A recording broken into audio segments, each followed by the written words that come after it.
Saya Glenny Saktania, selamat datang di Kompas Bisnis. Saudara, harga minyak mentah dunia dalam 1 tahun terakhir bergejolak luar biasa dengan tren kenaikan yang panjang. Sebenarnya bagaimana cara kerja pasar minyak mentah dunia? Benarkah ada mafia di balik pembentukan harganya? Wakil Menteri SDM tahun 2016 hingga 2019 Archandra Tahar mengisi kelas Kompas Bisnis. Sebenarnya dunia usaha, sektor migas, praktisinya itu sudah menyangka belum bahwa harga minyak mentah dunia gejolaknya akan panjang seperti itu, Pak? Makasih ya. Kalau kita melihat apakah dunia usaha sudah bisa memprediksikan harga minyak atau harga energi komoditi ini akan naik apa tidak? Saya rasa enggak. Ya. Kenapa? Yang saya pahami ya, tidak ada satu orang pun atau kelompok orang atau organisasi bahkan kepala negara pun yang mampu memprediksikan bahwa ke depan harga naik atau harga turun dan kapan itu terjadi. Itu nggak ada. Yang kita tahu bahwa harga energi itu akan naik dan akan turun. Oke. Itu sebuah itu keniscayaan lah, pasti itu. Dia akan naik dan turun, insya Allah. Oke. Ya. Yang kita tidak tahu kapan dia naik, kapan dia turun, kita nggak tahu. Berapa naiknya, berapa turunnya, kita nggak tahu juga. Namun demikian kita tahu dia akan naik dan akan turun. Dan untuk itu, di dunia usaha, baik itu di private sector atau dari sektor-sektor industri yang disupport oleh negara pun, harus mampu bernavigasi apabila harga naik atau harga turun. Men-timing kapan dia naik dan kapan turun kita nggak bisa. Hanya membuat langkah-langkah seandainya dia naik dan seandainya dia turun. Oke. Kira-kira. Artinya kan berarti yang dikelola adalah manajemen responsnya kan. Tetapi bagaimana naik turunnya kapan itu tidak ada yang bisa. Ya. Pak, tetapi kan gini Pak pertanyaannya. Ada supply, ada demand. Supply itu ada angkanya, demand itu ada angkanya. Apakah tidak bisa diprediksi dari supply and demand itu harga minyak mentah dunia? Satu hal yang mempengaruhi harga minyak itu adalah benar supply dan demand. Ya. Ya. Namun demikian, apakah itu hanya satu-satunya? Ternyata tidak. Mari kita lihat faktanya. Ya. Sewaktu di tahun 2020 ya, pandemi, semuanya diam, tenang, kebutuhan minyak dunia turun hanya 10%. Oke. Jadi dari 100 juta barrel per day, angka ballpark kita ya, di tahun 2020 itu sekitar 90 juta barrel per day. Masih ada 90, turunnya cuma 10%. Tapi pada saat 10% turun, harga sempat negatif. Hanya 10%. Ya. Ya. Apa yang selain dari demand yang turun 10%, hanya 10% bisa negatif. Terus kalau sempat di bawah itu bagaimana? Atau hanya 1% turunnya apakah mampu mempengaruhi harga minyak? Jawabannya adalah selain orang berdagang minyak ini adalah berdagang mendeliver minyak yang kita butuhkan 1 barrel, dia deliver 1 barrel, dia jual 1 barrel.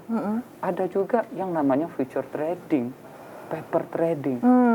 Permasalahannya di paper trading ini.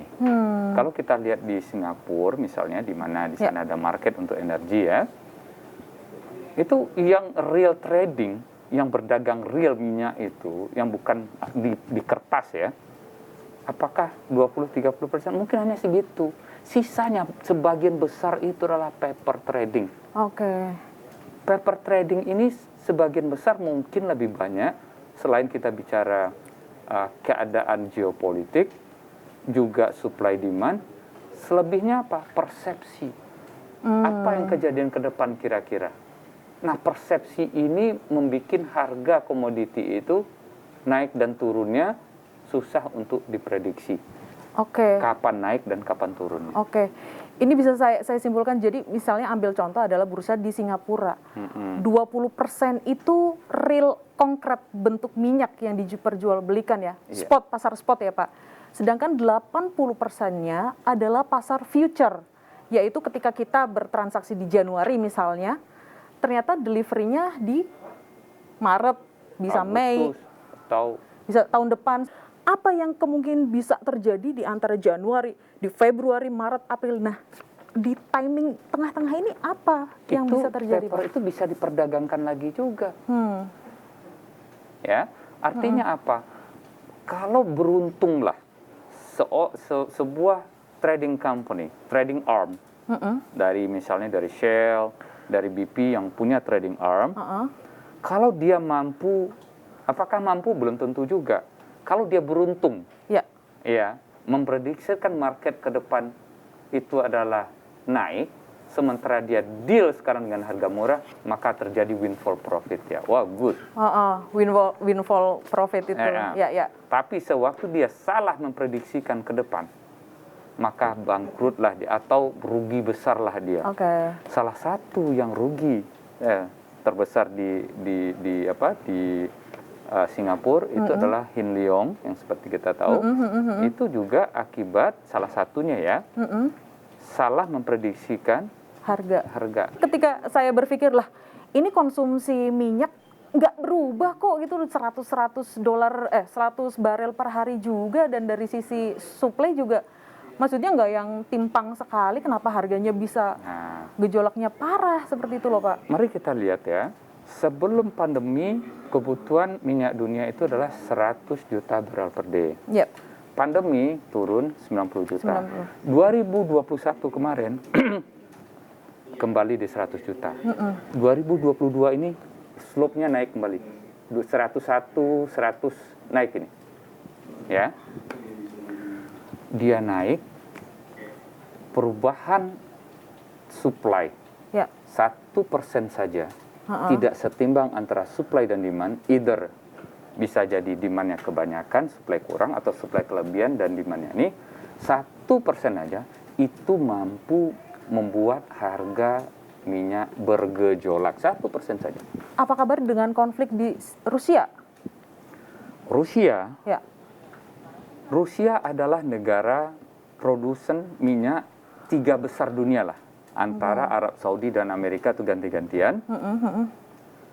Dan ekspor yang kita lihat adalah ekspornya itu sekitar 4 juta barrel per day, yang artinya 4% dari kebutuhan dunia disuplai oleh Rusia untuk ekspornya ya, 4%. Tadi saya katakan 1% saja itu mampu membuat gejolak harga. Ini 4%. Karena 4% maka harga minyak karena konflik Rusia itu naik. Karena dia 4% kontribusinya. Sesignifikan itu ya 4% ya. 1% aja bikin goyang gitu loh, Pak. Masalahnya konflik Rusia ini kan belum kelihatan akan selesai nih, Pak. Lalu apa yang akan terjadi di 2022 ini? Kalau misalnya 4% itu ternyata sangat berpengaruh loh, Pak. Orang mulai ngitung-ngitung. Kalau 4% kebutuhan ekspor minyak Rusia ini tidak mampu dipenuhi oleh spare capacity, artinya apa? Ada negara-negara yang punya spare capacity atau kemampuan produksi yang dibuka keluar, ada. Tapi kalau mulai dari eksplorasi sampai produksi kita tungguin itu bisa 10-15 tahun. Iya, betul. Ya. Artinya kita mencari negara-negara yang punya kapasitas untuk membuka keran keluar minyak. Ada nggak? Ada. Spare capacity di Arab Saudi ada, di Kuwait ada, di UAE ada. Ya, 3 negara ini punya spare capacity. Negara yang lain belum tentu. Tapi apakah spare capacity ini, kemampuan memproduksikan secara cepat ini di negara-negara OPEC yang lain ada nggak? Hanya 3 ini ada kemungkinannya. Apakah itu mampu mereplace atau menggantikan yang 4% itu? Belum. Ini yang menjadikan kekhawatiran dari para trader ini ke depannya 4% di sini spare capacity hanya mungkin di bawah itu. Oh, mesti ada kekurangan. Kalau terjadi kekurangan tetap akan terjadi gejolak harga. Balik lagi Pak ke masalah awam. Ini kan artinya kan mekanismenya dunia ya Pak ya, mekanismenya. Kalau misalnya netizen itu bilang, ini mafia minyak, sebenarnya minyak itu dibentuk oleh mafia-mafia dunia seperti itu. Itu penjelasan, ada nggak penjelasan yang jernih yang secara ilmiah seperti itu penjelasannya bahwa mekanisme harga minyak itu seperti ini loh, bukan mafia atau bagaimana sih, atau sebenarnya memang ada seperti itu, Pak? Kalau dibilang ada mafia apa tidak, ya, memang banyak hal berkonvolusi, bercampur, ya, geopolitik dan lain-lain yang mempengaruhi harga minyak tersebut. Karena persepsi itu dibangun oleh banyak hal. Oke. Kalau persepsi dibangun oleh banyak hal, termasuk persepsi ada mafia, itu juga persepsi. Oh, ini mafianya ada ini. Iya, iya, Ya. iya. Nah, yang dianggap sebagai mafia, kalau dia mengucapkan sesuatu dan mengindikasikan yang lain, harga bisa berbeda. Ngegoreng istilahnya. Bisa juga. Nah, saking kompleksnya, saya nggak menginginkan bahwa, oh ini Pak Archandra menakut-nakuti, enggak, ya. Bahwa mekanisme pembentukan harga lebih kepada free market. Ya, free market artinya apa? Selain supply dan demand, juga pengaruh geopolitik, ya. Tuh, Pak, ini dipermainkan harganya. Siapa yang mempermainkan? Siapa yang sanggup mempermainkan harga? OPEC. Iya. OPEC misalnya penyeimbang harga. Berapa kapasitas OPEC memenuhi kebutuhan dunia? Itu sekitar 37%, 40% kebutuhan dunia OPEC. OPEC. Yang lainnya 60% siapa? Non OPEC. Mampu nggak yang 40% mempengaruhi 60? Belum tentu. Oh. Apakah yang 60% itu mafia? Belum tentu juga. Kenapa? Apakah market di Singapura reaksinya sama nggak kalau ada market di London gitu? Atau market di tempat lain? Belum tentu sama.